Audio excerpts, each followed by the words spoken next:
প্রিয় বন্ধুরা, আমরা যে সর্বস্তরের অসহায় যে ক্ষুধার্ত যে মানুষদেরকে আমরা দুই বেলা যে খাবার যে আমরা প্রদান করে থাকি, ধর্ম মর্ম সব বিশ্বাস করে আমরা সর্বস্তরের অসহায় ক্ষুধার্ত মানুষকে আমরা দুই বেলা খাবার প্রদান করে থাকি।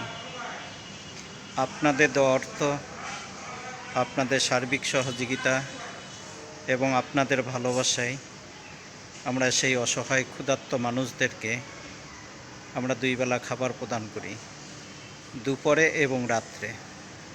যদি কোনো সহৃদয়মান ব্যক্তি যদি থাকেন, তাহলে আমাদের এই মানবতার পিছে আপনাদের মূল্যবান সাহায্যের হাতকে আপনারা বাড়িয়ে দিবেন। মানুষ তো মানুষ, মানুষের জন্য। আমরা নাম্বার দিচ্ছি 01727130 627। এই নাম্বারে আপনারা আমাদের সাথে যোগাযোগ করবেন। অনেক ভাই, অনেক বন্ধু প্রবাসের মাটির থেকে, দেশের মাটির থেকে, আমেরিকার থেকে, সৌদির থেকে, কানাডার থেকে আমাদের অনেক ভাই, অনেক বন্ধু আমাদেরকে সার্বিক সহযোগিতা করে যাচ্ছেন এই অসহায় ক্ষুধার্ত মানুষের জন্য। আমরা তাদের জন্য দোয়া করব, যাতে আল্লাহ পাক সবসময় তারা যখন এই রকম অসহায় গরিব দুঃখী মানুষের পাশে তারা দাঁড়াইতে পারে, আল্লাহ তাদের এই দানের উসিলায় আল্লাহ তাদেরকে কবুল করে নেব।